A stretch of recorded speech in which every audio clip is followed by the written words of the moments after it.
We'll begin with the gentleman from the Hawkeye State. Mr. King is recognized. Thank you, Mr. Chairman and members of the subcommittee. I appreciate the privilege to testify here today. And I think I'll dispense with my prepared remarks. I know that you study them well, as does the staff, and bring this to just a few points that I think are important that be emphasized. And we know that I'm here to testify in support of the production tax credit for wind generation of electricity. And I would point out that Iowa has the second highest percentage of our electricity generated from wind of the states. South Dakota is ahead of us. Then also we have, though, developed an industry there over the years. And as I was in the state Senate 15 years ago, I sat down and received a briefing on the future of the wind generation of electricity and in Iowa and then across the country. That briefing identified that our costs were at 15 cents per kilowatt hour. And, of course, that seemed pretty high at the time and illogical. But they said, we will get these costs down to 3 cents. We think we can get them to 3 cents. I've been watching it along the way. Those costs have ratcheted down from 15 cents down to the most reliable number I have is 5.2 cents. And they've cut more than half in the last few years the cost of electrical generation by wind. And then the central piece of the point that I'd like to emphasize is that when we come up with new renewable energy or any kind of energy source, you have to find a way to have market access.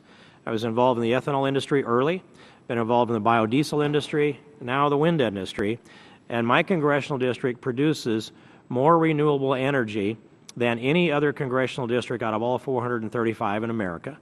And with the new district, the new 4th district, which will be 39 counties across northern Iowa, it will be far and away the largest renewable energy producing district in America. I go back to sometime in the 70s when we first began with these endeavors. One of the challenges, of course, is technology. And a normal wind turbine back in those earlier years would produce about 1/6 of the electricity that a single wind turbine does today, a typical. But it's always been the technology, the engineering is one challenge. The next challenge is market access. Ethanol, for example, you couldn't get that in a gas station. You had to find a way to provide market access.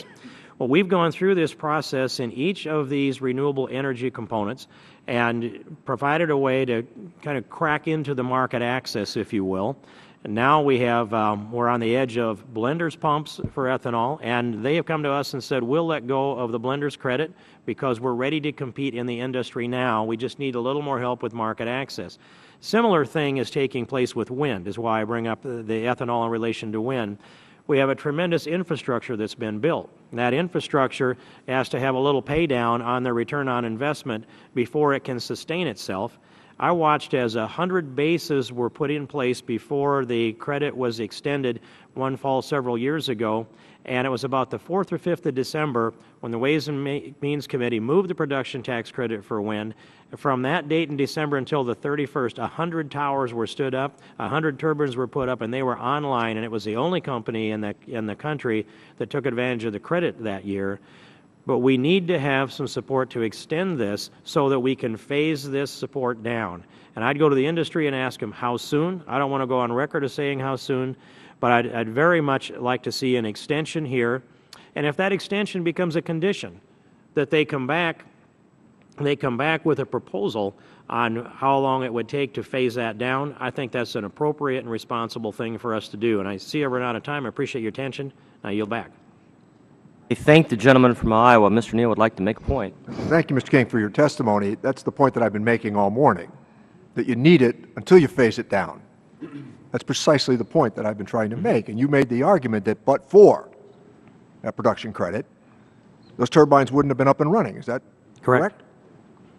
Well, you can use this Democrat's endorsement back there, and I'm sure it'll be very helpful to you. Wow. Well, we have a good bipartisan bill out before us with a lot of Democrat endorsement. I'd like to see some more Republicans of that mindset. Let the record show that Congressman Steve King and Congressman Richard Neal agree.